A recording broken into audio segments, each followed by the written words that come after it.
आपका प्रभु जी, दंडवत प्रणाम। हरे कृष्णा प्रभु जी, दंडवत प्रणाम। राधे दंडवत राधे। प्रणाम। राधे राधे। आप सब लोगों का बहुत बहुत स्वागत है आज के इस सत्र में। जी हम शुरू करते हैं मंगलाचरण से। वंदेहम श्री गुरु श्रीयुतापदा कमलम श्री गुरून् वैष्णवांश्च श्री रूपम सागर जातम सहगणा रघुनाथा वितम स्तम सजीवम साद्वैतम सावधूतम परिजना सहित कृष्ण चैतन्य देवम श्री राधा कृष्ण पदान सहगणा ललिता श्री विशाखा वितंश्च अज्ञानतिमिरन्दस्य ज्ञानञ्जनशलाकया चक्षुरुन्मिलितं येन तस्मै श्रीगुरुवे नमः। नमो विष्णुपदाय राधिकाय प्रियात्मने श्रीमद्भक्तिवेदांत नारायण गोस्वामीति नामिने। नमो विष्णुपदाय कृष्णपृष्ठाय भूतले श्रीमती भक्तिवेदांत स्वामिनीति नामिने। वाञ्छकल्पतरुभ्यश्च कृपा सिन्धुभ्येव च पतितनाथ पावनेभ्यो वैष्णवेभ्यो नमो नमः। नमो महावदन्याय कृष्ण प्रेम प्रदायते कृष्णाय कृष्ण चैतन्य नामने गौर त्विषे नमः। हे कृष्ण करुणा सिंधु दीनबंधु जगतपते गोपिशा गोपिका कांत राधा कांत नमस्तुते।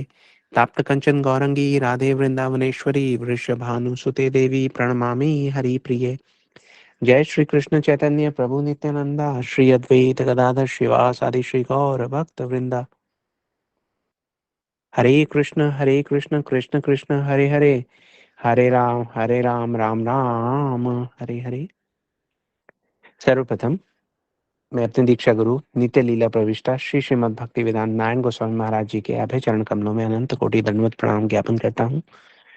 उनकी अहेतु की कृपा की वांछा करता हूँ। तत्पश्चात मैं अपने शिक्षा गुरु नित्य लीला प्रविष्टा श्री श्रीमद् भक्ति वेदांत स्वामी महाराज श्रीला प्रभुपाद उनके अभय चरण कमलों में अनंत कोटि दंडवत प्रणाम ज्ञापन करके उनकी अहेतु की कृपा की वांछा करता हूँ।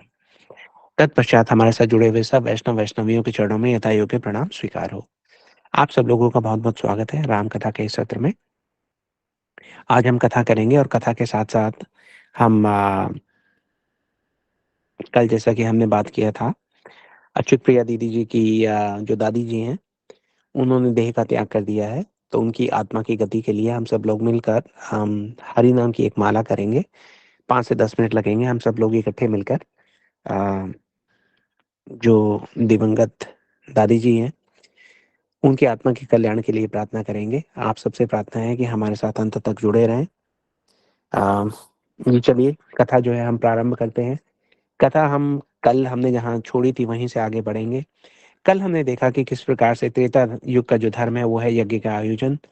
यज्ञ के आयोजन की इच्छा अपने मन में धारण करके निमि महाराज जी ने प्रार्थना की है वशिष्ठ जी से, क्योंकि वशिष्ठ जी उनके पुरोहित हैं, कि आप यज्ञ के आयोजन कराइए। वशिष्ठ जी को उस समय जो है देवलोक जाना था। देवलोक में वशिष्ठ जी को अधिक समय लग गया। कई जगह ऐसा कहा गया है कि 5000 वर्ष बीत गए। निमि महाराज ने इतना समय जाता देखकर महर्षि गौतम से प्रार्थना की कि हमारे यज्ञ का आयोजन कराएं। जब वशिष्ठ जी को ये पता लगा तो वशिष्ठ जी ने आकर श्राप दे दिया निमि महाराज को। उनको कहा कि आप अपना शरीर छोड़ दीजिए। उन्होंने शरीर छोड़ दिया। फिर आगे कथा आगे बढ़ी। महर्षि गौतम ने उनके शरीर का मंथन किया, वहां से पुत्र प्रकट हुआ। जो पुत्र प्रकट हुआ वहां से जो वंश चला वो है विदेह वंश, निमि महाराज का वंश, निमि वंश। इस वंश के जो सब राजा हैं उन सबको विदेह और जनक की उपाधि मिली है ना। ये सब सारा कल हमने देखा। हमने ये देखा कि ये जो कुल है ये कोई साधारण नहीं है। सब के सब जो लोग हैं, सब के सब जो राजा इसमें आते हैं वो आत्मज्ञानी हैं, महान योगी हैं। उनकी देह में कोई आसक्ति नहीं है। इनकी पीढ़ी आगे बढ़ती है। इनकी पीढ़ी आगे बढ़ते बढ़ते हम कथा हमारी पहुंची थी शीरध्वज जनक तक। शीरध्वज जनक जो हैं वो जानकी जी के, सीता जी के पिताजी हैं। अब उसके बाद हमारी बात आई कि इसी वंशावली में एक पिनाक धनुष जो है वो भेंट किया गया था शिव जी के द्वारा। एक देवराज जी इनके यहाँ एक राजा हुए थे, शिव जी के महान भक्त थे। तो उनको शिव जी ने प्रकट होकर अपने दर्शन दिए थे और ये कहा था कि मांगे, आप क्या मांगते हैं।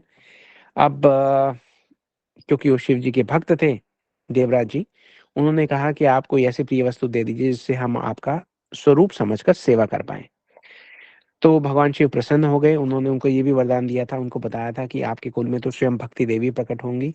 उस समय शिव जी ने ये भी कहा कि मैं अपना कुछ ऐसा कोई ऐसी वस्तु देता हूँ जिसे भक्ति देवी के द्वारा आशीर्वाद भी दिया जा सके। ये सोचकर उन्होंने अपना जो पिनाक धनुष था वो दे दिया। देवराज जी उस धनुष को लेकर मिथिला आ गए। तो विश्वामित्र जी बता रहे हैं कि ये जो धनुष है, ये सुमेरु पर्वत से भी अधिक भारी है ना? इतना भारी है कि इसको कोई हिला भी नहीं सकता। तो अब धनुष है, धनुष तो किस काम आता है? राम और लक्ष्मण जी सोच रहे हैं कि भाई धनुष तो शत्रुओं के कंधे पर रखकर युद्ध क्षेत्र में प्रवेश करने के काम आता है ना? वो तो शत्रुओं का विनाश करने के काम आता है। ये कैसा धनुष है कि इसको एक जगह से हिलाया भी नहीं जा सकता? तो इतना भारी है जैसे सुमेरु हो। विश्वामित्र जी उनके प्रश्नों में रखे हुए इस प्रश्न को पढ़ लेते हैं और वो कहते हैं कि इस धनुष की एक खास विशेष बात है। वो विशेष बात क्या है? जब उनसे पूछा जाता है तो विश्वामित्र जी बताते हैं कि जो धनुष है, ये देखिए, ये धनुष ये जीवंत है, ये चिन्मय है, ये चेतन है। तो बड़े हैरान होते हैं, बोले अरे अच्छा, धनुष भी चिन्मय चेतन होते हैं? बोले हाँ, ये है। क्यों? क्योंकि ये शिव जी का धनुष है, शिव जी का आशीर्वाद है, शिव जी का ही एक स्वरूप है। अच्छा चलिए, चेतन है, चिन्मय है, तो चेतन चिन्मय किस बेसिस पे एक्ट करता है, क्या व्यवहार करता है ये? तो विश्वामित्र जी ये बताते हैं कि ये पिनाक धनुष जो है, ये अधिकार के अनुसार व्यवहार करता है। इसका मतलब जो भी इस धनुष के पास आता है, उसका जो अधिकार होगा उसके अनुसार ही ये धनुष व्यवहार करेगा। अब जो कोई इस धनुष के पास जाए, ये सोचे कि अरे ये तो शिव जी का धनुष है और बहुत आदर भक्ति से उसके दर्शन करता है, उसको ये धनुष बड़ा मनोरम लगता है, बड़ा मनोहर प्रतीत होता है। लेकिन अगर कोई जाए, जैसे कि हम आगे आगे देखेंगे कि कुछ राजा हैं, क्षत्रिय वंश के हैं, उनको अपनी थोड़ी सांसारिक शक्ति का या शारीरिक शक्ति का कुछ अहंकार है, तो अगर कोई उस अहंकार के भाव से युक्त होकर जाए और उस पिनाक धनुष के दर्शन करे, तो उसे वो धनुष बहुत भारी, बहुत विराट, एकदम विशाल, भयावह प्रतीत होता है। उसको ऐसा लगता है कि ये तो हिलाया भी नहीं जा सकता, है ना? तो विश्वामित्र जी बता रहे हैं कि ऐसा विशाल भारी पर्वतों के साथ से निर्मित ये धनुष सुमेरु से भी अधिक भारी है। राम लक्ष्मण जी सुन रहे हैं। तो फिर वो ये भी बताया उन्होंने कि भाई अगर कोई क्षत्रिय इसके पास जाता है तो इतना विराट भयावह प्रतीत हो जाता है, क्योंकि क्षत्रिय जो है अपने अहंकार के साथ जाते हैं। अहंकार तो भोलेनाथ शिव शंकर को जरा भी प्रिय है ही नहीं। तो जब शिव जी को प्रिय नहीं है, तो उनके स्वरूप तुल्य समझकर जिस धनुष की पूजा होती आई है निमि वंश में, उस धनुष को क्या गुरेज होगा, क्या कोई परहेज तो होगा नहीं मूर्खों के अहंकार को चूर चूर करने में। इसी बात का एग्जाम्पल हम आगे जाकर अपनी कथा में देखेंगे भी। अब यहाँ पे ये प्रश्न ये भी उठता है कि भाई देवराज जी कैसे लेके आए? अगर ये इतना भारी है तो कैलाश से देवराज जी लेके इसी मिथिला नगरी में क्यों आए? तो उसका उत्तर ये है कि स्वयं भगवान शिव जी की इच्छा थी कि देवराज जी से लेके जाएं, अपनी नगरी मिथिला में रखें, क्योंकि शिव जी ने जब ये देख लिया कि भक्ति देवी आएंगी इनके वंश में, तो ये भी देख लिया कि एक दिन भक्ति देवी अपनी कृपा करके मुझे आशीर्वाद देंगे, मुझे अपना स्पर्श प्रदान करेंगे और अपनी सेवा में लगाएंगे। तो धनुष आ गया। अब जब से धनुष आया है, इसकी बड़ी पूजा अर्चना होती है, पूरा नियम है उनका। सुबह सुबह हम देखते हैं कि जनक महाराज भी आके इसकी पूजा करते हैं। और जब से ये आया है, तब से अगर इसको कभी हिलाना हो, जैसे वर्ष में एक बार जिस दिन ये आया था, उस दिन इसे सब लोगों के दर्शन के लिए बाहर निकाला जाता है, तब उसे हिलाने से पहले बहुत बड़ी भव्य पूजा अर्चना की जाती है, प्रार्थना की जाती है धनुष से कि भाई आपको आज हिलाना है, आप हम पे कृपा करें कि हम आपको हिला पाएं। और इतनी भव्य पूजा अर्चना प्रार्थना के बाद तब जाकर बहुत सारे हाथियों को जोड़ा जाता है, हजारों क्षत्रिय आते हैं, तब पूरा जोर लगा के इसे लेश मात्र बस थोड़ा सा हिला पाते हैं। ठीक है। अब विश्वामित्र जी बता रहे हैं धनुष के बारे में, राम जी को उत्कंठा होने लगी है। क्या उत्कंठा होने लगी है? क्यों? वो समझ गए हैं कि देखिए ये जो कथा है, ये धीरे धीरे किशोरी जी की ओर बढ़ रही है, सीता जी की ओर बढ़ रही है। हम्म। अब उनके मन में उत्कंठा तो इसलिए हो रही है क्योंकि उनका दिल कर रहा है अपनी प्राण प्रिया सिया किशोरी जी का चरित्र सुनने का। तो राम जी अब पूछ ही लेते हैं विश्वामित्र जी से। वो ये कहते हैं, तो गुरुदेव, क्या इस धनुष को तब से कोई हिला ही नहीं पाया है? अब भगवान को तो पता है कि सीता जी ने तो इसको उठा लिया था, उल्टे हाथ से उठा लिया था, बड़े आराम से उठा लिया था। तो विश्वामित्र जी ये क्यों नहीं कह रहे? वो क्यों मेरी सीता जी का, राम जी सोच रहे हैं कि क्यों वो सीता जी का जो चरित्र है उसकी महिमा का गान क्यों नहीं कर रहे हैं? तो सुनना चाहते हैं राम जी। विश्वामित्र जी कहते हैं कि उनका प्रश्न सुनने के बाद विश्वामित्र जी कहते हैं कि हे रामभद्र, मैं आपको एक भेद की बात बताता हूँ। राम लक्ष्मण जी सुनने लगते हैं, अरे भेद की बात बता रहे हैं, बताइए बताइए। विश्वामित्र जी कहते हैं कि देखिए आजकल साधु संत समाज में इन दिनों एक प्रसन्नता की लहर सी दौड़ी हुई है। अच्छा, किस बात से इतने प्रसन्न है सारा संत समाज? वही कहते हैं कि हमने ये सुना है कि मिथिला नरेश जो हैं, शीरध्वज जनक, उनकी भूमिजा कन्या है, एक पुत्री है उनकी, अयोनिजा पुत्री है, सीता देवी। उन्होंने उस विराट पिनाक धनुष को बहुत सरलता सहजता से उठा लिया था। बोलिए श्री जानकी जी किशोरी जी की जय। तो देखिए उनके विश्वामित्र जी कह तो रहे हैं कि हिला लिया था, बड़ी सरलता से सहजता से उठा लिया था। तो अब हम ये सोचते हैं कि भाई हुआ कैसे था। अब हम सब जानते हैं कि सीता जी के दर्शन मात्र से वो धनुष जो पूरे देव समाज के लिए हिलाना असंभव ही था, बिल्कुल हल्का होकर उनके इशारों पर चलने लगा। अब सीता जी के बारे में उन्होंने ये कह दिया कि भाई जो मिथिला नरेश है उनकी भूमिजा कन्या है, अयोनिजा पुत्री है सीता जी।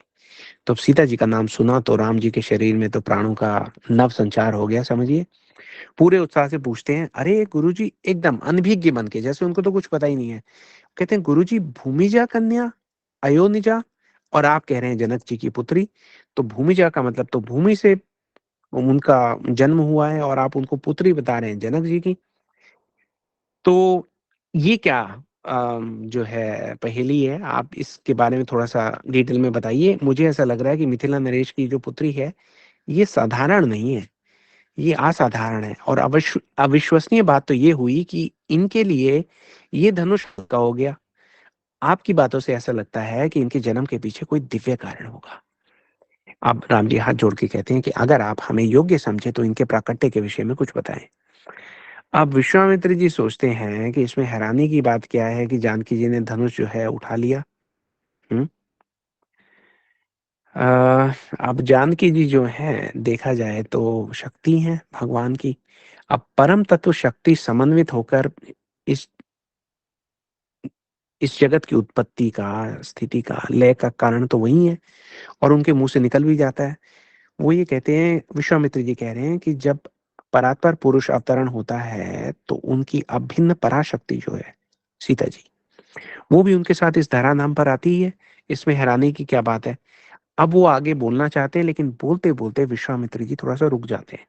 सोचने लगते हैं कि ये मैं क्या बोलने लगा, ये तो मैं भगवान और भगवान की शक्ति के बारे में सब क्लियर बोलने लगा, लेकिन यहाँ पे तो मेरे प्रभु श्री राम जो है वो नरवत लीला कर रहे हैं। वो तो ये बोलने ही नहीं चाह रहे कि मैं भगवान हूँ, और तभी तो मेरे से ये प्रश्न कर रहे हैं। तो अब वैसे विश्वामित्र जी तो जानते हैं कि राम जी जो है वो स्वयं भगवान है, वो शक्तिमान है, और सिया जी कौन है, उनकी शक्ति है। लेकिन क्योंकि भगवान का आग्रह है, नरवत लीला कर रहे हैं और उनसे पूछ रहे हैं कि भाई सीता जी के जनकपुरी में प्राकट्य की जो कथा है वो आप हमें सुनाइए। तो ये कथा हमने पहले भी सुनी है। एक पूरा हमारा जो सत्र हुआ था वो सीता जी के प्राकट्य की कथा का ही हुआ था। लेकिन क्योंकि आज हम उस कथा पर दोबारा पहुंचे हैं तो संक्षेप में उसका थोड़ा सा वर्णन कर देते हैं। जी, आप सब जानते हैं उस कथा में हमने बताया था कि रावण जो था, रावण तो है ही आसुरी राक्षसी प्रवृत्ति का प्रतीक, है ना। और उसका जो पूरा ध्यान था, वो ध्यान था वैष्णवों को कष्ट देने में। कोई व्यक्ति अगर भक्ति कर रहा है तो उसकी भक्ति में रुकावट लगाने में, भगवान की निंदा करने में, है ना। उसका जो पूरी की पूरी राज्यसभा थी वो तो यही विचार विमर्श करती रहती थी कि क्या करें कि कोई व्यक्ति धरती के किसी कोने पर बैठकर अगर भगवत भक्ति की चेष्टा कर रहा है तो उसको विघ्न डालने के लिए क्या किया जाए। उन्होंने जगह जगह स्लीपर सेल भी जो है वो बनाए हुए थे। ये दो लोगों ने हैंड रेज किया हुआ है। कोई आप लोगों को नेटवर्क में कोई इशू आ रहा है? निशा दीदी एक बार पूछ लीजिए। हरे हरे कृष्णा। हरे कृष्णा, आपको कोई प्रॉब्लम है क्या नेटवर्क में? सुनीता दीदी, आपने हैंड रेज किया हुआ है। प्रभु जी, हम कथा को कंटिन्यू करते हैं, जी, फिर कथा कंटिन्यू कर दे। लास्ट में जी, तो रावण ऐसा है, आप लोग समझ ही गए हैं। तो एक बार इनको ये एक आइडिया आया इन लोगों के दिमाग में कि देखिए साधु संत ऋषि मुनि जो है जगह जगह वन में यज्ञ तपस्या करते रहते हैं। इनको परेशान करने के लिए एक काम करते हैं, मैं अपने सैनिकों को भेजकर इनको कहता हूँ कि भाई हमें टैक्स दो, हमें कर दो, तुम इस वन में रह रहे हो, ये वन सारा, वो तो पूरे उसका स्वामी खुद को ही समझता था, रावण। तो रावण ने अपने सैनिकों को भेज दिया कि भाई जाओ, जहाँ पे साधु संत मिले उनको जाके परेशान करो और उनको पूछो कि भाई हमें टैक्स दिए बिना तुम कैसे यहाँ पे रह रहे हो। तो अब हुआ क्या कि वो उनके जो सैनिक थे वो घूमते फिरते जब आए दक्षिण भारत में, तो सबसे पहले वो अगस्त्य मुनि के आश्रम में चले गए, है ना। उनका ऐसा भाग्य था कि पहला ही उन्होंने जो टैक्स कलेक्ट करना था वो अगस्त्य मुनि के आश्रम में चले गए। वहां जाके उन्होंने कहा कि कर दीजिए। तो अगस्त्य मुनि के जो वहां पे साधु संत रहते थे आश्रम में, उन्होंने पूरी बात पूछी कि क्या कह रहे हो भाई। उन्होंने कहा रावण ने भेजा कर लेने के लिए। उन लोगों ने जाकर वो बात अगस्त्य मुनि को बता दी। अगस्त्य मुनि हैरान हो गए, बोले अरे हद हो गई, रावण में इतना साहस आ गया कि अब वो मेरे से कर मांगने लगा। तो उन्होंने बुलाया रावण के सैनिकों को, उनको बोला आप कर लेने आए हैं। तो सब लोगों ने अपना सर हिलाया, बोला हाँ जी कर लेने आए। तो बोले कर हम आपको दें तो ले जाएंगे। तो बोले हाँ ले ले जाएंगे। उन्होंने कहा ठीक है। एक कलश लेके आए अगस्त्य मुनि। उन्होंने एक जो कांटा था उसको अपने अंगूठे में चुभोया, उसमें से रक्त की जो बूंदें थी वो उन्होंने उस कलश में डाल दी। जितने भी वहां पे उनके साधु संत ऋषि मुनि जितने थे उन सबको बोला कि आप लोग भी ऐसा ही कीजिए। सब ने अपने रक्तों से वो कलश को भर दिया। कलश को सील करके अगस्त्य मुनि ने दे दिया सैनिकों को कि जाओ रावण को बोलना कि हमने टैक्स दिया है, हमने कर दिया है, और ये जो कर दिया है ये उसके पूरे जो वंश है उसके विनाश का कारण बनेगा। अब तो सैनिकों की सिट्टी पिट्टी घूम। उन्होंने कहा ये क्या हो गया, ये तो रावण ने बताया ही नहीं था कि इतनी प्रॉब्लम वाली बात हो सकती है। आगे तो जाना वो भूल ही गए, वापस भागे भागे गए। रावण ने कहा बड़ी जल्दी आए, क्या लेके आए। सैनिकों ने पूरी बात बताई। अब रावण ने अपना सर पकड़ लिया, उसको बोला कि तुम्हें और कोई नहीं मिला था, तुम्हें अगस्त्य मुनि के आश्रम में ही जाना था। तो उन्होंने कहा भाई हमें क्या पता था कहाँ जाना है कहाँ नहीं जाना, अब क्या करें। तो पूरी उसने सभा को बुलाया। उन्होंने कहा कि ये बहुत मतलब सीरियस बात है और ये तो वंश का नाश करने की बात कर रहे हैं, क्या करें। तो उन सब लोगों का विचार ऐसा आया कि कहीं इसको बंजर विजान भूमि में ले जाकर इसको गाड़ दिया जाए कलश को।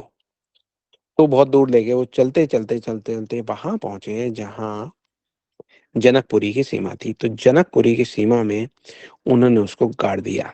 वहां पर एक स्थान है सीतामढ़ी, उसका नाम है स्थान का। वहां पर ले जाकर उन्होंने कलश को बंजर भूमि में दबा दिया और वहां से भाग आए। अब ये कलश जिस राज्य की भूमि में दबाया गया वहां पर भयंकर अकाल आ गया, सूखा पड़ गया। बहुत उपजाऊ जमीन थी वहां की, रातों रात जो है वो बंजर हो गई। प्रजा जो है वो हाहाकार करने लगी। मंत्री लोग हैरान परेशान हैं, ज्योतिषियों की कुछ समझ में नहीं आ रहा। जनक जी सोचते हैं कि भाई हमसे क्या अपराध हुआ। अब जनक जी तो एकदम परम भक्त हैं, साधु हैं, राज ऋषि उनको बोलते हैं। सब देखते देखते 12 साल बीत के बड़ी प्रॉब्लम जो है वो चल के आ रही है। जनक जी याज्ञवल्क्य जी से पूछते हैं कि ये देखिए कोई ना कोई मेरे से ही कोई पाप हुआ है, क्योंकि मैं राजा हूँ, अगर मेरे से कोई गलती हो जाती है तो राजा की गलती का फल जो है वो प्रजा को भुगतना पड़ता है। क्या मेरे कारण से प्रजा कष्ट में है। याज्ञवल्क्य जी ने ध्यान किया, ध्यान करके उन्हें देखा कि भाई इसका क्या कारण है, तो मुस्कुराने लगे। बोले नहीं, ये आपका दुर्भाग्य नहीं है जो आप सोच रहे हैं। जो आप सोच नहीं सकते उतना सौभाग्य है आपका, परम सौभाग्य है आपका। बोले वो कैसे। बोले वो बात मैं आपको बाद में बताऊंगा। एक यज्ञ का आयोजन करते हैं। तो उन्होंने जनक जी ने कहा कि आप आदेश करिए कैसे। तो उन्होंने कहा यज्ञ का आयोजन करने से पहले हमें यज्ञ की भूमि का चयन करना होगा।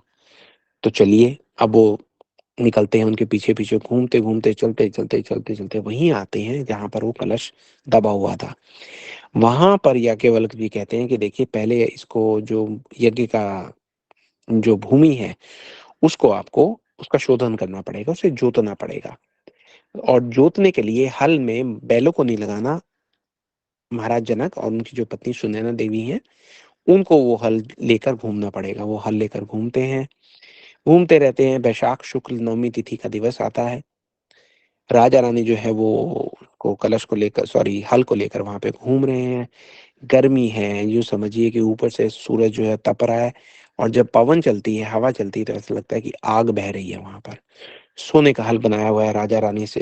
राजा रानी ने हल जाकर एक स्थान पर रुक जाता है। अब जोर लगाया तो हल तो नहीं हिला। तो उन्होंने कहा क्या करें। याज्ञवल्क्य जी ने कहा आप यहाँ पर मिट्टी हटाना शुरू कीजिए। मिट्टी जैसे ही वो हटाना शुरू करते हैं, अभी हमने सुना कि आग बरस रही थी, जैसे मिट्टी हटाना शुरू करते हैं सूर्य के आगे जो है बादल के जो घनश्याम है, इकट्ठे हो जाते हैं। एकदम से एकदम शीतल पवन जो है वो चलनी शुरू हो जाती है। जनक जी कहते हैं ऐसा तो 12 वर्षों से नहीं देखा, ये क्या हो रहा है? ना जाने कहाँ से वहां पे मोर प्रकट हो जाते हैं, पक्षी आ जाते हैं, चहचहाने लगते हैं। हल्के हल्की फुहारे जो है ऐसा लगता है बस वातावरण में अटकी हुई है, नीचे गिरने को तैयार है। इंद्रधनुष खिल जाता है वहां पे। मिट्टी को हटा रहे हैं तो ऐसा लग रहा है कि मिट्टी से अंदर से बहुत प्रकाश आ रहा है। प्रकाश इतना आ रहा है जैसे सूर्य का प्रकाश हो, लेकिन उस प्रकाश की जो किरणें हैं वो इतनी शीतल है मानो चंद्रमा की किरणें हो। अब उसको मिट्टी को थोड़ा और हटाया तो देखा इतना प्रकाश पुंज, और वहां पर एक मंजूषा के दर्शन होते हैं, एक पेटी के दर्शन होते हैं। बस उसके दर्शन हुए। बादल जो हमने अभी देखा ना कि घनश्याम बादल ऊपर आ गए हैं, अब तो वो मान लो जैसे गायन करते हैं ना वैसे घुमड़ घुमड़ कर गरजने लग रहे हैं। लेकिन उनकी गरजने की ध्वनि भी ऐसी लग रही है जैसे संगीत का राग रागनी इकट्ठे हुए हैं। घनघोर वर्षा प्रारंभ हो जाती है। 12 वर्षों से जिस धरती से एक हरा अंकुर नहीं फूटा था वहां पर अब एक क्षण में ही लहलहाती फसल दिखने लगती है। 12 वर्षों से किसानों ने जितने बीज डाले थे कि एक भी नहीं उपजा, ऐसा लगता था सब बीजों को संभाल के रखा था धरती ने, इस एक फुहार की, इस एक वर्षा की प्रतीक्षा में। तो जो 12 वर्षों की फसल थी वो एकदम से ही आ गई है, फूटने लगती है। क्या अद्भुत दृश्य है। दशरथ महाराज कहते हैं याज्ञवल्क्य जी से कि ये क्या चमत्कार है।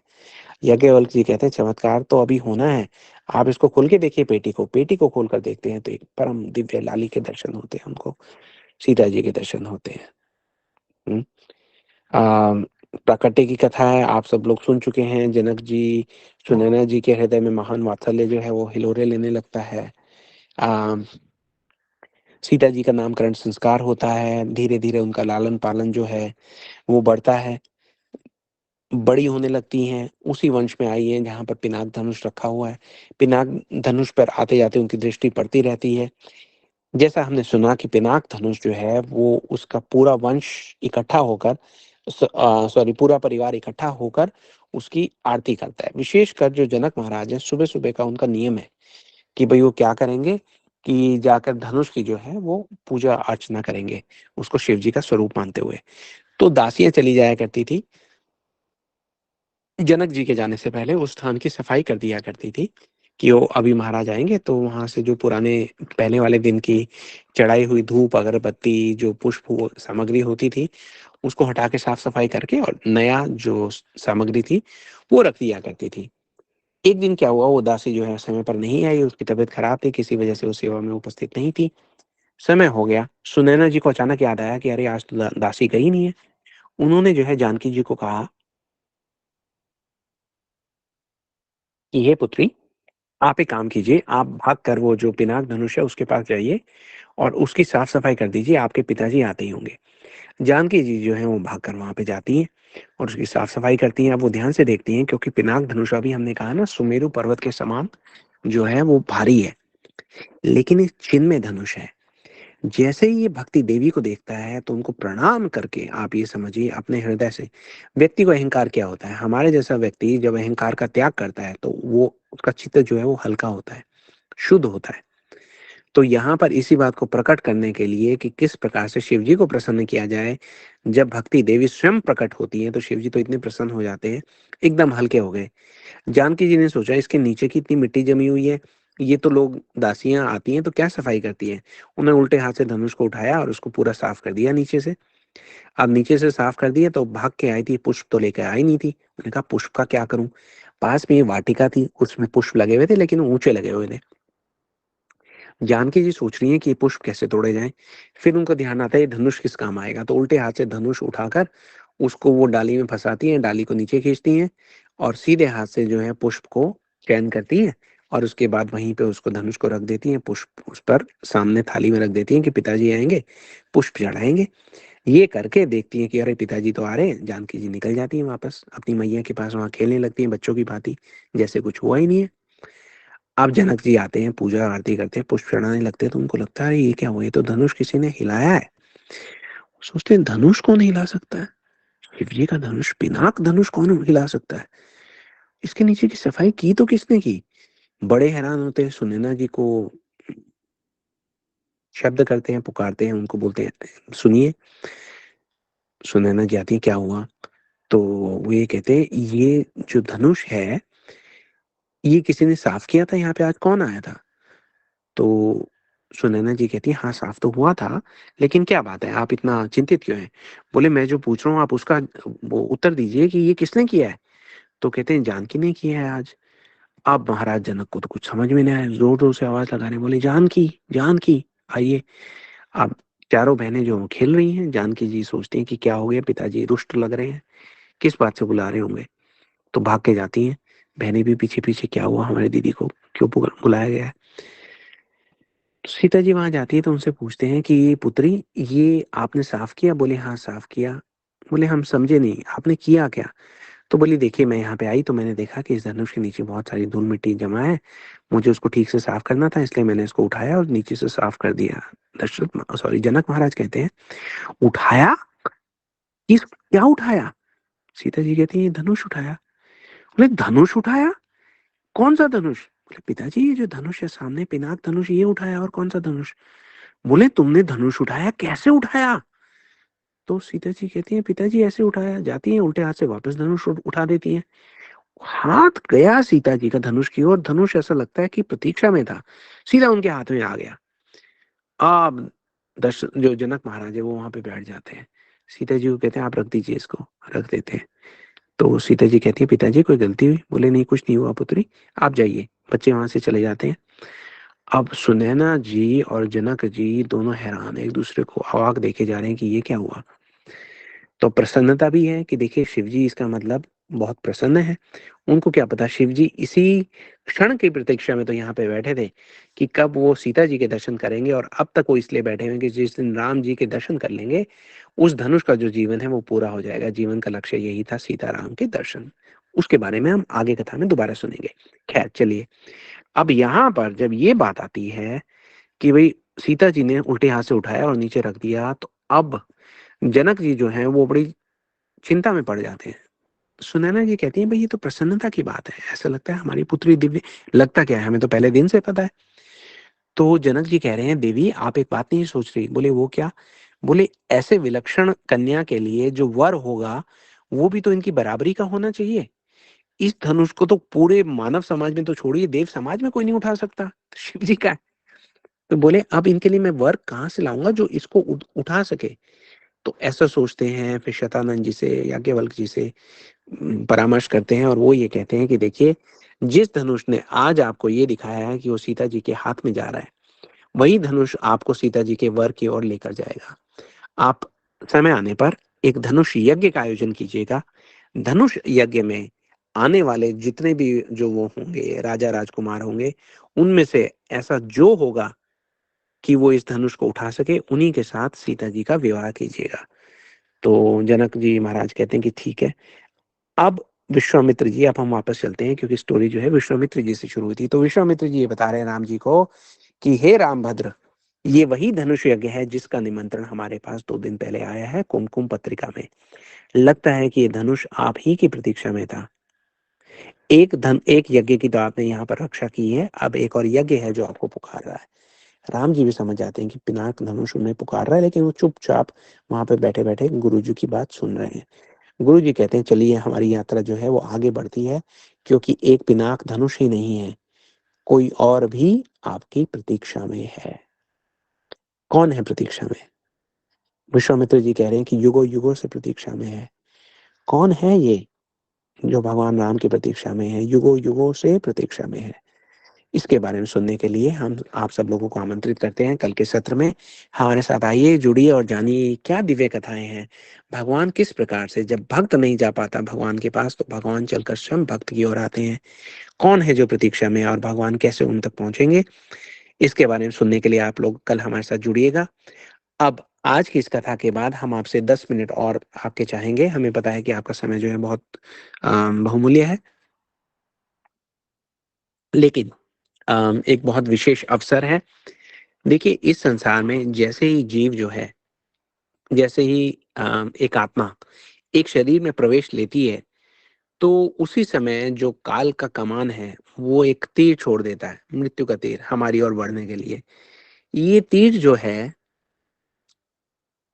मृत्यु की और जन्म की जो दूरी है उसको मापने में अपना एक समय लगाएगा।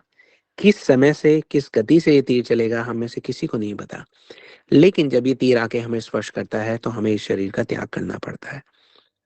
कोई बात नहीं, गुरुजी ये कहते हैं कि देखिए हमें तो मरने का इतना अभ्यास है क्योंकि हर जन्म में हम मर चुके हैं, इसलिए मरना कोई हमारे लिए नई चीज नहीं है। शरीर को त्याग देना कोई नई चीज नहीं है। नई चीज तो तब है, इस शरीर की सबसे बड़ी उपलब्धि तो तब है कि इस शरीर के माध्यम से ये शरीर निमित्त बने भगवत भक्ति में एक साधन बनने का।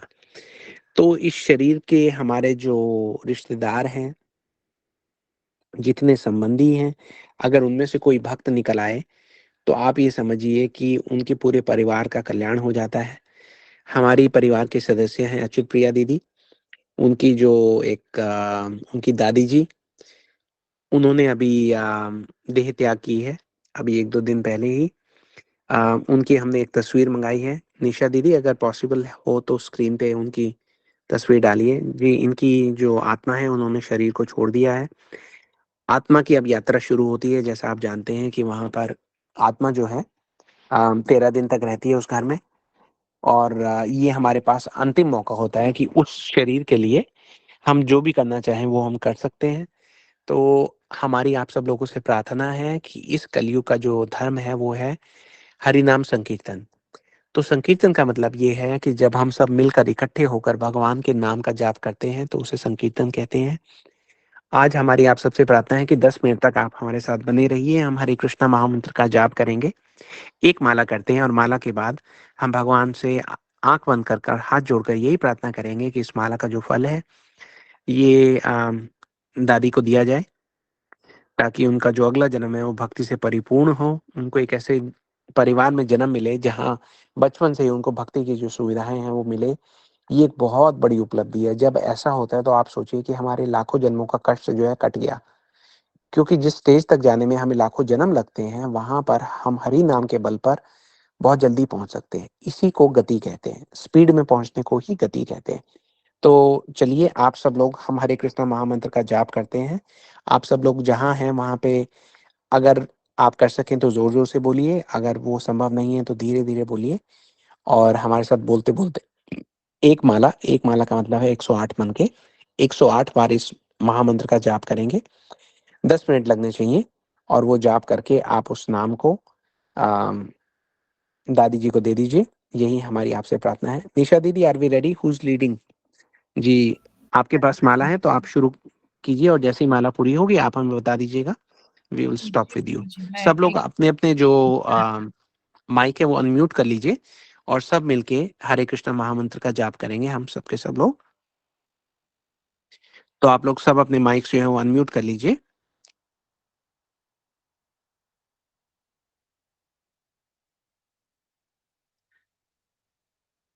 जी चलिए हम स्टार्ट करते हैं। अनीता दीदी ने अपना हैंड रेज किया है, दीदी बोलिए।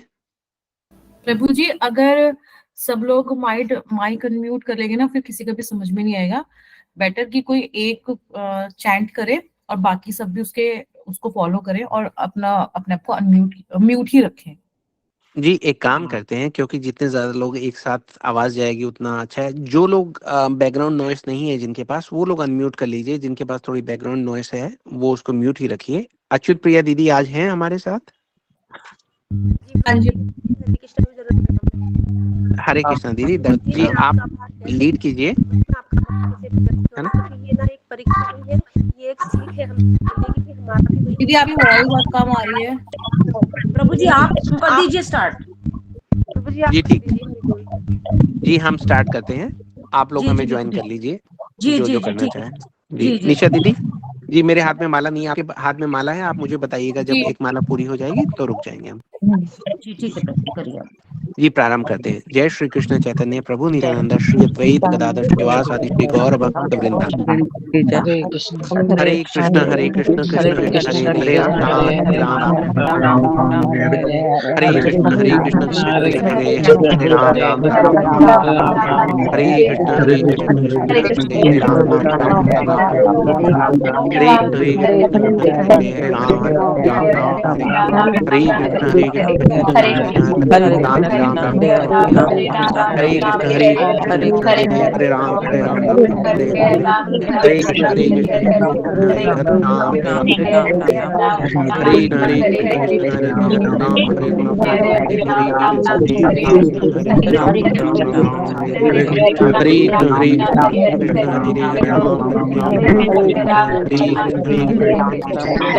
हरे राम राम राम राम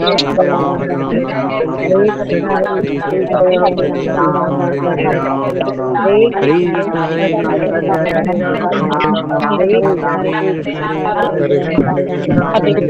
हरे राम हरे राम राम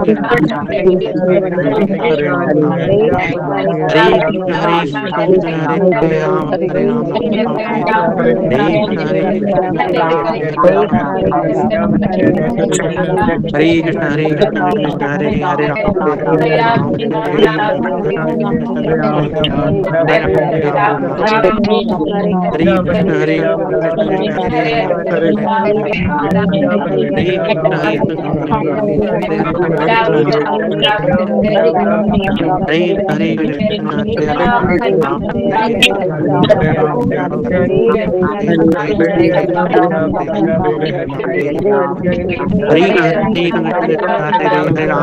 राम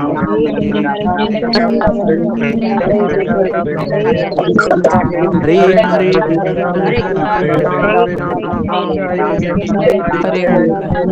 हरे राम हरे राम हरे कृष्ण हरे कृष्ण हरे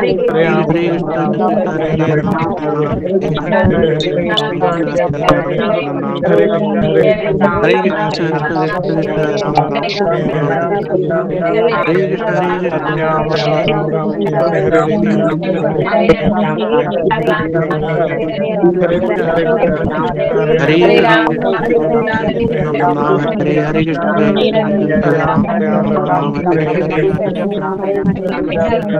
कृष्ण हरे कृष्ण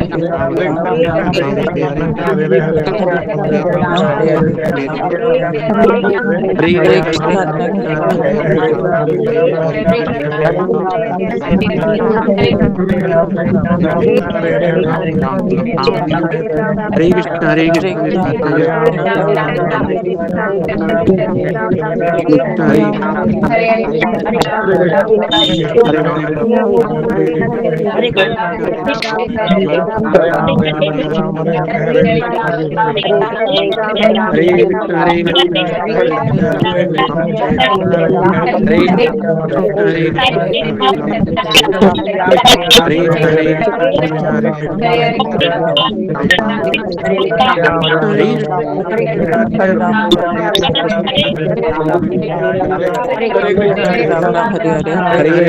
हरे राम हरे कृष्ण हरे राम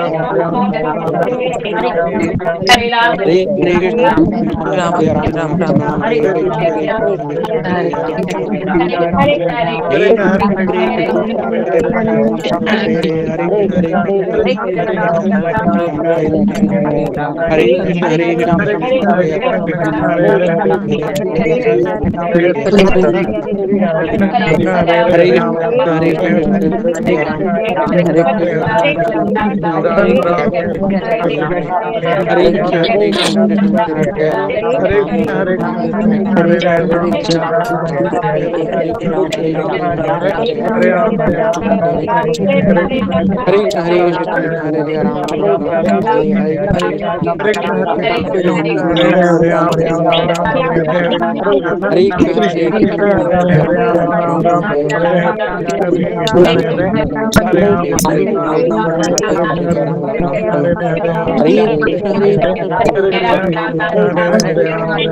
राम राम राम हरे कृष्ण हरे हरे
हरे कृष्ण कृष्ण कृष्ण हरे राम राम राम हरे कृष्ण कृष्ण हरे राम राम राम हरे कृष्ण कृष्ण हरे राम राम राम हरे कृष्ण हरे राम राम राम हरे कृष्ण कृष्ण हरे राम राम राम हरे हरे राम राम राम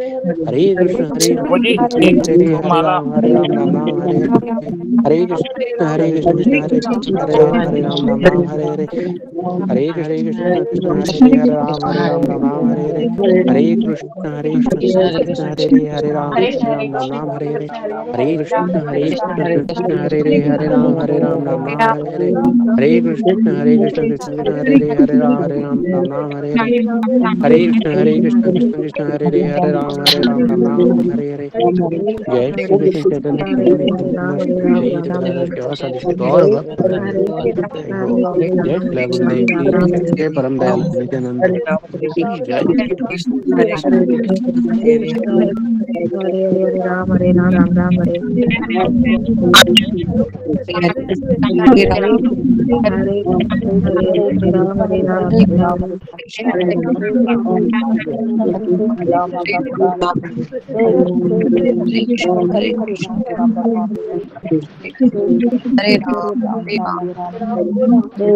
मुझे माला हो गई है। जी मुझे लग कुछ लोगों की चैतन्य होने प्रभु वाली नित्यानंद होगी श्री अद्वैत गदाधर श्री वासु और भक्त वृंद। मुझे एक पार्ट में दिख गया लेकिन मैं जल्दी कर रही हो गई प्रभु जी एक माला। जी हो गई एक माला हो गई है ना। अच्छा ठीक तो फिर निशा दीदी आप म्यूट कर लीजिए जिन लोगों का अभी माला चल रही है वो अपनी माला फिनिश कर लेंगे आराम से देखिए अब हम सब लोग हाथ जोड़कर ऐसी प्रार्थना करते हैं कि जो दिवंगत आत्मा है उनको भगवान अपने चरणों में स्थान दे अपनी भक्ति का प्रसाद दे और देखिए सबसे बड़ी जो किसी के लिए भी सबसे बड़ा सौभाग्य यही हो सकता है कि उसे भगवान की भक्ति करने का जो एक अवसर है वो मिले तो हमारी भगवान से प्रार्थना है कि वो अवसर जो है वो दादी जी की आत्मा को दिया जाए और ये जो माला है ये हम उनको समर्पित करते हैं कि ये माला की शक्ति भगवान का जो हरि नाम है वो उनके साथ जाए वो उनके अकाउंट में जाए जी इसी प्रार्थना के साथ हम जी प्रणाम करते हैं दिवंगत आत्मा को वो एक साधन बनी हमें भगवान को याद कराने का जी उसके लिए हम उनके आभारी हैं जी आज की क्लास से संबंधित अगर कोई कुछ कहना चाहे तो वो कह सकते हैं जी ये एक अवसर है जिस पे अगर कोई अपने अनुभव के बारे में भी कहना चाहे क्योंकि देखिए जो मृत्यु है जन्म और मृत्यु हमें सिखाने के लिए आए हैं हमें एक प्रकार का रिमाइंडर है we have to pause and think कि हम यहाँ पर आए ही क्यों हैं देखिए इस संसार में शरीर हमारा कभी भी हमसे लिया जा सकता है तो ये क्या पहेली है जीवन? हम उसको कहाँ तक सुलझा पाए हैं? क्या हम क्लियर हैं कि हमें जाना कहाँ है? हमारा जो नेविगेशन सिस्टम है, उसमें हमने डेस्टिनेशन अपनी क्या भरी है? ये हमें थोड़ा-थोड़ा विचार करना है। ये विचार करने से हमारी जो भगवान की भक्ति है, वो और प्रगाढ़ होगी, है ना? तो कोई टिप्पणी करना चाहे, कोई कुछ कहना चाहे, एक-दूसरे को इंस्पायर करना चाहे, तो 1-1 मिनट के लिए वो बोल सकते हैं। थोड़ा शॉर्ट में बोलेंगे तो ज़्यादा लोगों को बोलने का अवसर मिलेगा। और अगर आज किसी के पास कुछ ज़्यादा कहने को नहीं है, ज़्यादा चिंतन करने को होगा, मैं समझता हूँ आज, तो भी ठीक है। हम इस सत्र को जो है आज के लिए विराम दे सकते हैं। कल की कथा हमारी बहुत इंटेंस रहेगी। कल की कथा रहेगी अहिल्या जी की। अहिल्या जी के साथ क्या हुआ, उनसे हमें क्या-क्या सीख जो है मिलती हैं, उसके बारे में हम कल चर्चा करेंगे। आज अगर कोई कुछ कहना चाहे तो अपना हैंड रेज़ कर दीजिए, वरना हम इस सत्र को यहाँ पे क्लोज़ कर सकते हैं। निशा दीदी, आप देख लीजिएगा अगर कोई कुछ कहना चाहे। अच्युत प्रिया दीदी, हरे कृष्णा। आप जी दीदी। नाम यगो महायज्ञ कलो कलमश नाशनम श्री कृष्ण चैतन्य तीर्थ्यर्थे नाम यज्ञ समापनम। हरे नाम संकीर्तन महायज्ञ की जय। जय। अनंत कोटि वैष्णववृंद की जय। जय। की जय। और प्रभु जी की जय और दीदी की जय। अनंत कोटि वैष्णव वृंद जिन्होंने हरि नाम किया, उन सबके चरणों में मेरा अनंत कोटि दंडवत प्रणाम। क्योंकि देखिए ये परिवार है ना, जो मुझे आज ऐसे लग रहा है कि मैं अकेली नहीं हूँ। मेरे इतने सारे भाई बहन, सारे बंधु बांधव, तो फिर हम कहाँ अकेले संसार में। ठाकुर जी ने कितने लोगों को दे दिया। ये एक वो नहीं है कि एक क्लास है। आज मुझे लग रहा है कि भगवान कितने कृपालु है। हम संसार में कोई जाता है तो सोचते हैं कि हम अकेले रह गए, लेकिन प्रभु जी देखिए ये एक प्रमाण है। ये जो सब हो रहा है ना, कुछ करवा रहे हैं, आप लोगों से मिलना, ये सब होना।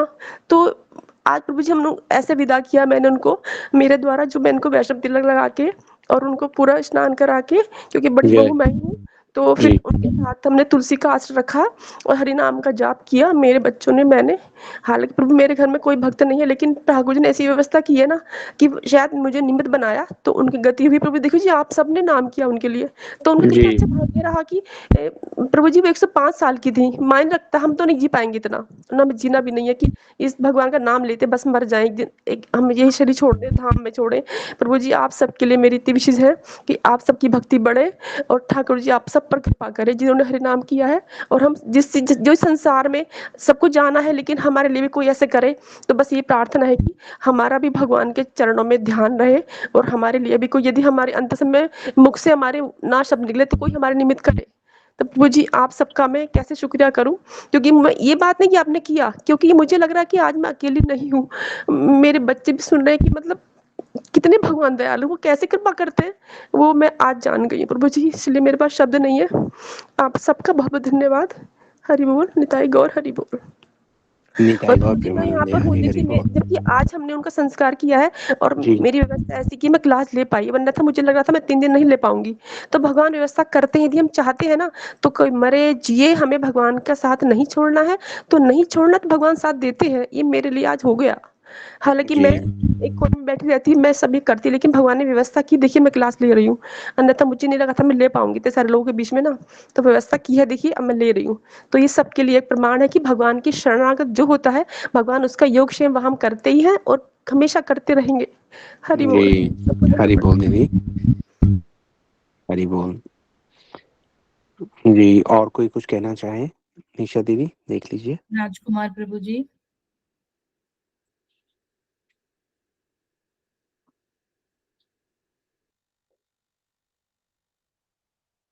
राजीव प्रभु जी। राजीव प्रभु जी, हरे कृष्णा। हरे कृष्णा दीदी, दंडवत प्रणाम। प्रभु जी दंडवत प्रणाम। सभी वैष्णव को दंडवत प्रणाम। प्रभु जी। प्रभु जी मैं तो बस इतना ही कहना चाहूंगा कि गीता जी में श्लोक है, नैनम छिदन्ति शस्त्राणि नैनम चेति पावक नित्यानम क्लेदन्यापो न श्रुति मारत है। प्रभु जी आत्मा तो कभी न मरती है न कभी जीती है, वो तो परम सत्य है। तो इस विषय में हमें दुख ना करते हुए ईश्वर से प्रार्थना करनी चाहिए कि जो आत्मा दूसरे प्रभु के चरणों में विलीन हो गई है उसको शांति मिले और उनका आशीर्वाद हमें मिले। यही मेरी प्रार्थना है। हरे जी कृष्णा प्रभु प्रभु जी। जी, ये हम सबकी प्रार्थना है। हरे कृष्ण। हरे कृष्णा प्रभु, दंडवत प्रणाम। दंडवत प्रणाम दीदी। प्रभु जी हरे कृष्णा, दंडवत प्रणाम। दंडवत पिंकी प्रणाम खुराना दीदी। दीदी, आप कुछ बोलेंगे? पिंकी खुराना दीदी, रूफल दीदी, आपका हैंड रेज था दीदी अभी। आप कुछ बोलना चाहते तो बोलिए दीदी। पिंकी दीदी, आप बोलना चाहते हैं कुछ? राधे राधे प्रभु जी, राधे राधे प्रभु जी। दीदी जी, मैं तो बस यही चाहती हूँ कि मुझे आज का ये आपका डिसीजन बहुत अच्छा लगा प्रभु जी। ये सबके लिए है, ये यहाँ यहाँ सबको ही जानना है प्रभु जी। मेरा तो बड़ा मन हो रहा है। आपने आज बहुत अच्छा किया प्रभु जी, सबके लिए अच्छा किया प्रभु जी। राधे राधे प्रभु जी, बहुत बहुत धन्यवाद। जी राधे राधे दीदी। जी भगवान करते हैं जो करते हैं, हम लोग तो निमित्त मात्र हैं। निमित्त मात्र, सही बात है। जी पायल दीदी, हरे दंडवत कृष्णा प्रणाम प्रभु दीदी। जी, हरे कृष्णा दीदी। दंडवत प्रणाम प्रभु जी। हरे हरे कृष्णा दीदी। दंडवत प्रभु प्रणाम। जी मेरी ना 2 दिन से क्लास मिस हो रही है। आज भी मैंने अभी ज्वाइन करा। जी देखिए, हम आपको एक छोटी सी ना एक कथा है, सच्ची घटना है, वो हम सुनाते हैं। अभी हुआ क्या, अच्युत प्रिया दीदी जी की जो दादी थी, मतलब उनके जी हस्बैंड की साइड से, उन्होंने अपना जी शरीर छोड़ दिया। वो कुछ समय से जो है अपने शरीर से परेशान चल रही थी। 105 साल की उनकी उम्र हो गई थी। शरीर जी उनको कष्ट दे रहा था, लेकिन शरीर से वो निकल नहीं पा रही थी। जी अच्युत प्रिया दीदी ने, उनके परिवार ने एकादशी व्रत किया, और एकादशी व्रत जो है उनको उसका फल प्रदान किया कि भाई इनको कष्ट से मुक्ति मिल जाए।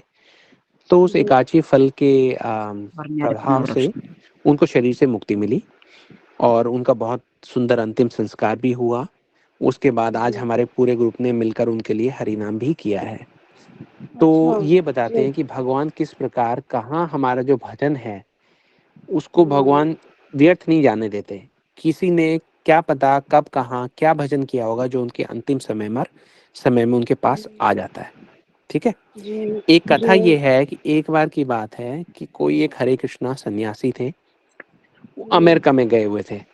अमेरिका में जब वो जी गए तो उनका 2 दिन का प्रोग्राम था किसी एक शहर में। तो उन्होंने पूछा कि भाई, एक बड़े पुराने जो डिवोटी थे वो हर बार आते थे, 2 दिन प्रोग्राम रहा वो आए नहीं, क्या हुआ?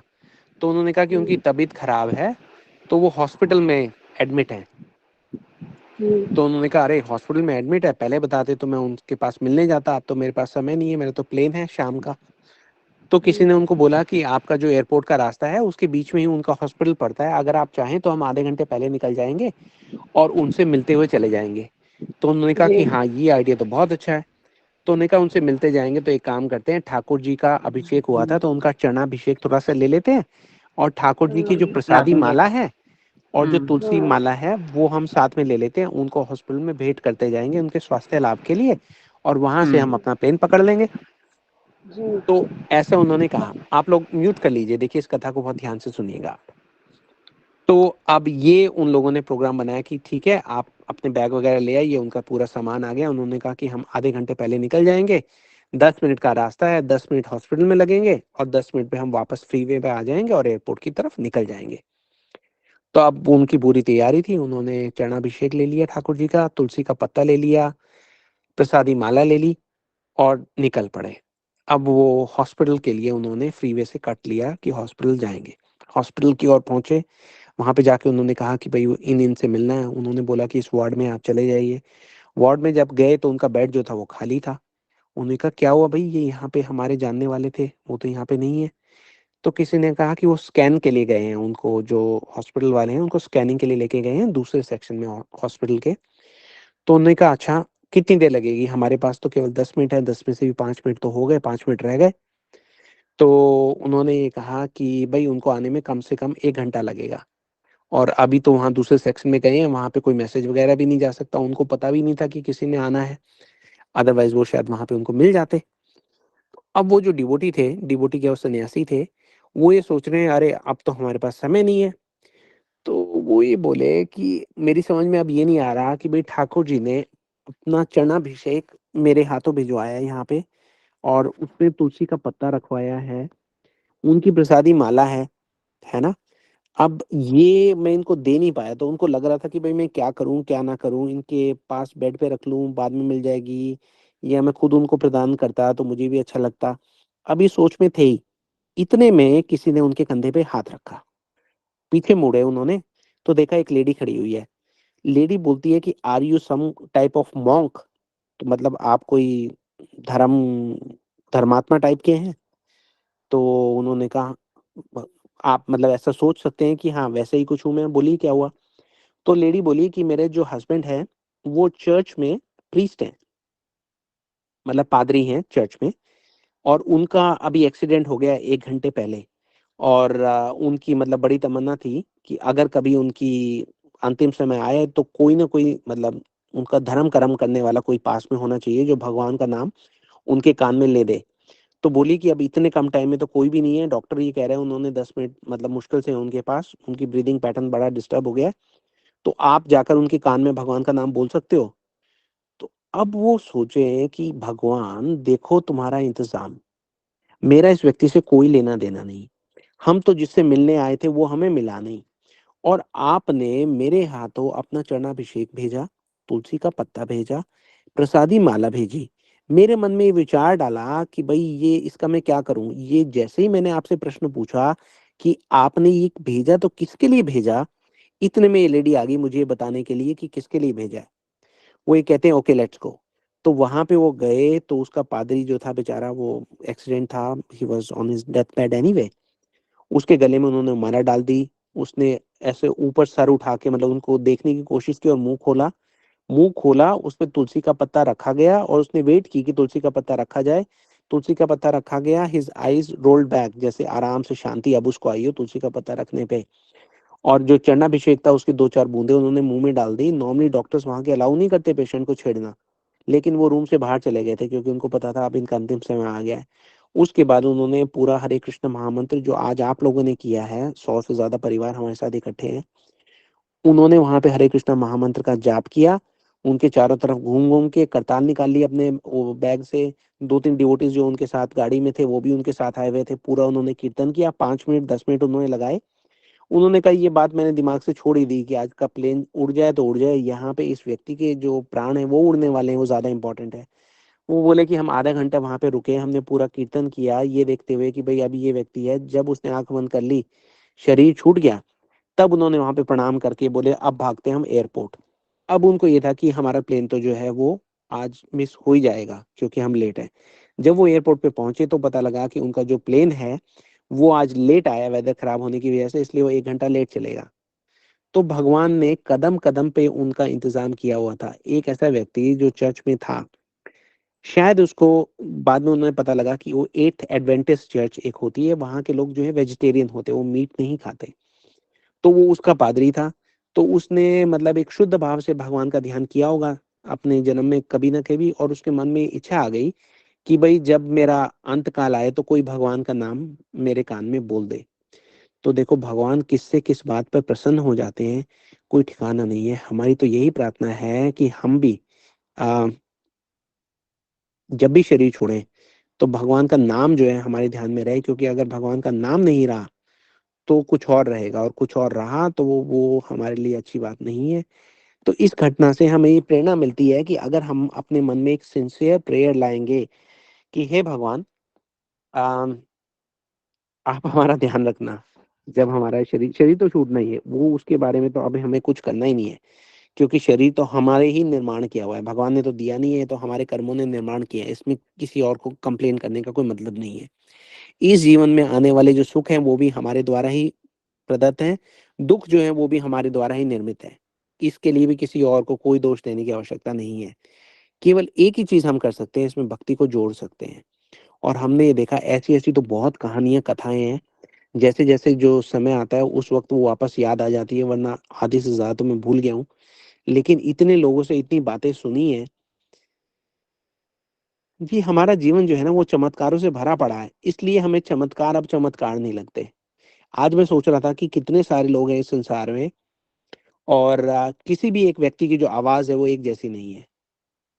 किसी भी एक व्यक्ति का जो जो फेस है वो एक जैसा नहीं है। नाक भी एक जैसी नहीं है, आंख भी एक जैसी नहीं है। देखिए कितने बड़े बड़े चमत्कार हैं। और फिर भी लोग सोचते हैं कि ये संसार जो है, ये जीवन जो है, ये एक्सीडेंट है, बाय चांस हो गया। जो भगवान के बारे में जानता है, भगवान भगवत वाणी तक उसकी पहुंच है, वो बहुत बहुत सौभाग्यशाली है। और वो सारे सारे सौभाग्यशाली लोग जो हैं वो आप हैं। आप लोगों को बहुत बहुत साधुवाद, आपका धन्यवाद जी। इस सत्र को विराम दें। अगर किसी और जी और कुछ हैंड्स रेज दिख रहे हैं जी तो प्रभु जी आप बोलें। ऐसी सेम सिचुएशन हमारे साथ हुई थी, बिल्कुल पर्सनली मैं आपको बता रही हूँ। जी मेरे फादर ने कभी भक्ति नहीं करी थी। जब हम जी न्यू न्यू कृष्णा कॉन्शियसनेस में आए थे तो हमारे घर में हम लोग डिवोटीज थे, लेकिन मेरे फादर जो थे ना वो नहीं थे, और वो ना ड्रिंक वगैरह भी करते थे। तो जब हम उस दिन क्या हुआ, मतलब जब जिस दिन डेथ हुई है मेरे फादर की, आप देखिए भगवान कैसे कैसे उन्होंने सोच के रखा हुआ होता है। मेरा ब्रदर जा रहा था वृंदावन काम से, तो मेरी मम्मी ने रोका कि आज अभी रुक जा, पापा की तबीयत ठीक नहीं है, तो 2 मिनट में पापा के पास बैठ जा। हमें नहीं पता था वो पापा का अंतिम समय है। वो बिल्कुल ठीक थे, तो मतलब ठीक थे, थोड़ी बहुत तबीयत खराब थी उनकी। तो जी उसने क्या किया, पापा को ना गोद में अपने जैसे सिर रखवाया, तो उन्होंने बोला कि पापा कहीं चलना है। तो उनका लास्ट वर्ड्स थे, मुझे वृंदावन ही जाना है। कभी नहीं बोला लाइफ में। और उन्होंने बोला मुझे वृंदावन जाना है। अच्छा, तो उन्होंने बोला आप ठीक हो जाओ, हम आपको वृंदावन लेके जाएंगे। फिर उन्होंने, उसको ना ऐसे आभास हुआ कि शायद कहीं ये अंत समय तो नहीं है। उसी टाइम फिर मेरे ब्रदर ने मेरे फादर को कंठी माला पहनाई, तिलक लगाया, तुलसी पत्ता दिया, जैसे सेम जय सिचुएशन आप बता रहे थे ना, जी सेम वैसे ही। और उसने फिर अंत समय उनसे पूरा हरि नाम बुलवाया था। और प्रभु जी जैसे ही हरि नाम बुलवाया था ना, हरि नाम बोलने के बाद ही उनका कार्डिक फेल हो गया। जय और बिल्कुल उसी टाइम फिर वो नहीं रहे फिर। बस जी वही वो क्षण था। मतलब देखो प्रभु भगवान ने भी सोच रखा था कि वो जा रहा था, उसे नहीं पता था, उसे रोका गया। भगवान ने कैसे कैसे मतलब सोच के रखा होता है हर किसी का। जी। और कई ऐसे बार हम अंतिम समय की सोचते तो हम हैं, सब लोग हाँ, सपने देखते हैं। सपने और भाई अब कई बार हम सोचते हैं कि प्रभु जी जैसे अब मैं ही डिवोटी हूँ अपने घर में, तो क्या मतलब हमारा अंतिम समय कैसा होगा कि हम किसी और से एक्सपेक्ट कर सकेंगे कि ये चीज़ हमें भी मिले। तो थोड़ा सा मुश्किल सा ऐसे लगता है। जी देखिए, जो चीज हमारे लिए मुश्किल है वो भगवान के लिए बहुत आसान है ना।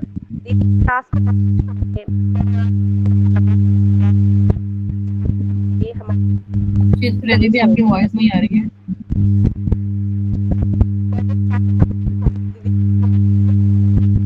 चित्र दीदी आपकी वॉइस नहीं आ रही है दीदी।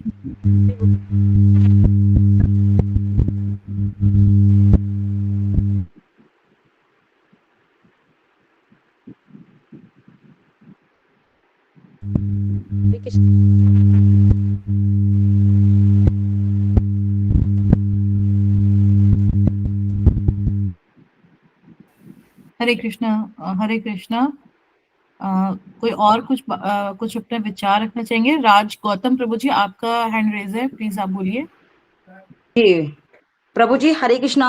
मैंने आज आपको काफी टाइम बाद सुना है, क्योंकि बस ऐसा कुछ रहा जिससे मैं आपकी क्लास ज्वाइन नहीं कर पाई। मेरे को कनिष्ठ भक्ति में जो ग्रुप है उसमें मेरे को ऐड कर दिया गया, तो मैं उसी का आनंद मैं लेती रही। और हमारी तरफ जो है गौर सुंदर प्रभुदास जी की भागवत चल रही थी। इतना आनंद आ रहा था, इतना आनंद आ रहा था। पता नहीं आज ऐसा क्यों मुझे हुआ, मैंने कहा आज मैं आपकी क्लास लेती हूँ। पता नहीं क्या मेरे दिमाग में आया ऐसे ही, क्योंकि घर में इतना बिजी शेड्यूल हो जाता है कि बस। और मैंने अपने आप को इतना कोसा कि मैंने आपकी क्लास क्यों नहीं ली।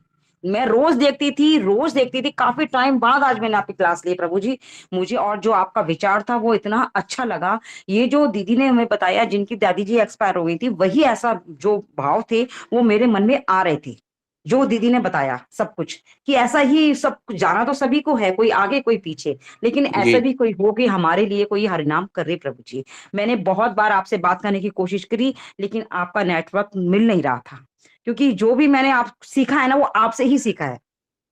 क्योंकि जी थोड़ी नहीं बहुत, ऐसा। ज्यादा तो मैं ये नहीं कहती कि मैंने बहुत कुछ करा, पूजा करा, भक्ति करी, लेकिन जो भी थोड़ा बहुत करा है प्रभु जी, जी नहीं वो नहीं ऐसा नहीं आपकी वजह बोलिए से आप। ही मुझे हरिनाम। शर्मिंदगी होती है, आप ऐसे नहीं नहीं प्रभु बोलिए। जी, शर्मिंदगी की बात नहीं है, बिल्कुल सच में जो आपने मुझे गाइड किया, आपने मुझे समझाया, सब कुछ करा, वो मैं आपका दिल से धन्यवाद करती हूँ प्रभु जी, बहुत नहीं नहीं, बहुत ऐसे नहीं हार्दिक कीजिए आप धन्यवाद। जी। देखिए, ये नहीं सब प्रभु गुरु जी जी। की कृपा है, भगवान हाँ की जी। आपके ऊपर कृपा है, जो आपकी सेवा के लिए हमें प्रेरित किया। आपने हमारी सेवा को स्वीकार किया, उसके लिए आपका बहुत बहुत धन्यवाद। आपका स्वास्थ्य ठीक है? आपके हस्बैंड अब ठीक है? जी हाँ, हस्बैंड ठीक हैं, बस वही है कि थोड़ा बहुत चलता रहता है, ऐसी तबीयत तो उनकी ऐसी चलती रहती है प्रभु जी। और नौकरी कभी उनका ऐसी चल रहा है, कभी है कभी नहीं, तो मैंने तो सब ठाकुर जी पे डाल दिया, परेशान होना ही छोड़ दिया है। क्या करूं, बहुत कब अच्छा, तक परेशान बहुत, होगी मैं कहा बिल्कुल। तुम जैसे रखो, तुम जानो तुम्हारी है, बस ये है मैं हरिनाम करती रहूं, क्लास लेती रहूं। वो भी क्लास मैंने इसलिए आज ली है क्योंकि मेरे हस्बैंड किसी काम से गए हुए हैं बाहर, तो मैं मन जी, चाह रही थी कि जब मेरी क्लास पूरी हो तब वो आए। अभी जी, तक आई नहीं है वो, जी, क्योंकि आने अच्छा, के अच्छा। बाद तो फिर उन्हीं के उसमें लग जाते हैं फिर, हाँ, इसलिए प्रभु समय जी। कम है।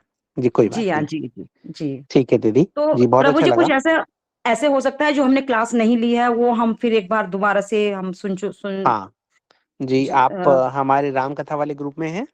जी हाँ, जी मैं सब में हूँ सर। ओ तो प्रभु अगर जी। आप उस ग्रुप में हैं ना, तो वहाँ पे जाके आप देखेंगे कि सब क्लासेस के लिंक हमने दिए हुए हैं। थोड़ा-सा 2 मिनट ढूँढेंगे ना, आपको वहीं मिल जाएँगे सारे। जी जी ठीक है प्रभु जी। ठीक है। ठीक है ओके प्रभु जी, दीदी। हरे कृष्णा हरे हरे कृष्णा। कृष्ण। राज प्रभु जी। जी, राज तो दीदी थी जो अभी अच्छा बात कर रहे थे। जी, कोई नंदिनी बात नहीं, दीदी। सब मेरे को प्रभु जी कहते हैं, कोई बात नहीं, आप प्रभु जी कहिए, जो मर्जी कहिए, कोई नहीं ऐसा नहीं कुछ वो दीदी, नहीं है। सॉरी, मुझे पता नहीं अरे था, नहीं यहाँ पे नहीं, राज सॉरी की गौतम बात था। नहीं है। अरे नहीं, कोई सॉरी की बात नहीं है दीदी, इसमें कोई बात नहीं।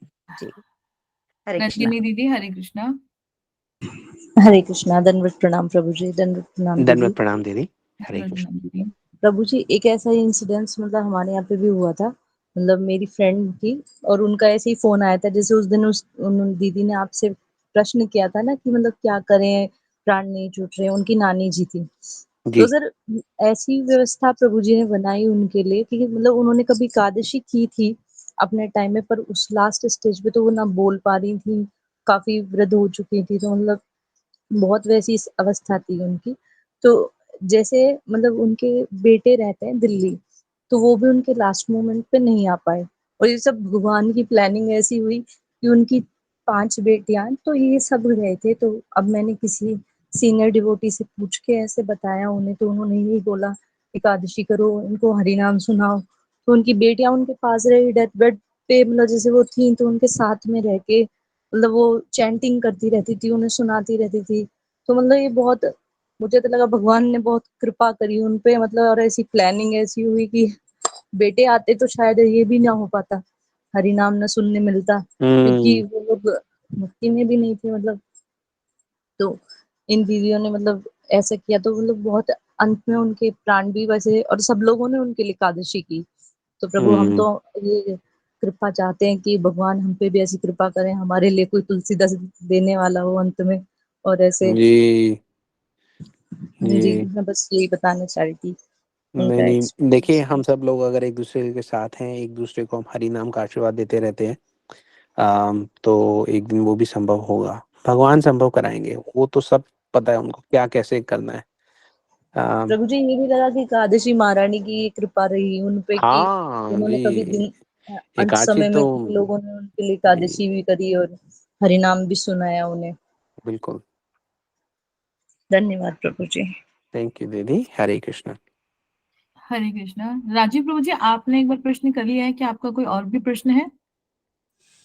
नहीं दीदी, अच्छा, बाय मिस्टेक हुआ। हरे कोई कृष्णा दीदी। कोई बात नहीं। अभी और कृष्ण यादव दीदी। हरे कृष्णा दीदी, राधे राधे प्रभु राधे जी। राधे दीदी, राधे राधे। राधे राधे दीदी। मैंने कल गोपाल जी के कपड़ों के लिए पूछा था, उसके लिए पूछना है जी, बस, और अच्छा, तो। हाँ, वो आप निशा दीदी से संपर्क कर लीजिए, उन्होंने कहीं प्रश्न पूछ लिया है, उसका उत्तर आते ही आपको बता देंगे, है ना? प्रभु जी, मैं जो इसमें मतलब जुड़ी हुई नहीं हूँ, लिंक से मैं ज्वाइन होती हूँ। अच्छा, तो फिर जी, निशा दीदी कैसे आप इनको कनेक्ट होंगी, बता प्रभु जी दीजिए। कल बता दूंगी, मैं आज मैं जी, पूछ नहीं ठीक। पाई, मैं तो कल बता। आप लिंक से ज्वाइन हो जाइए। कल दोबारा कथा में जब आप ज्वाइन होंगे तो दीदी निशा आप दीदी। ग्रुप में भी ज्वाइन कर लीजिए।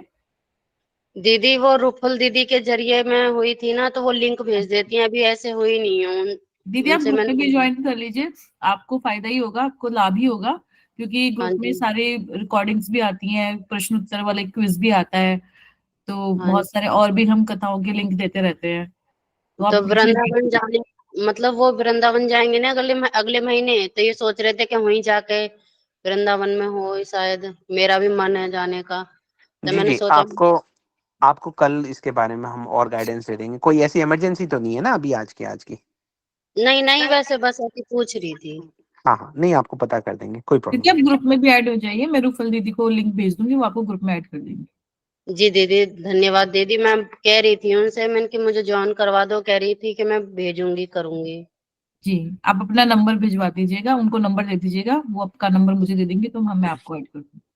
ठीक है दीदी, हरे कृष्णा दीदी, हरे कृष्णा, हरे राधे कृष्णा। राधे प्रभु जी। राधे राधे। जय श्री राधे दीदी, धन्यवाद। प्रभु जी, और किसी का प्रश्न नहीं है, सबके प्रश्न हो चुके हैं। जी ठीक है, तो फिर सब लोगों के चरणों में प्रणाम है। आप सब लोगों को निमंत्रण है, कल हमारे साथ कथा में आइए, जुड़िए।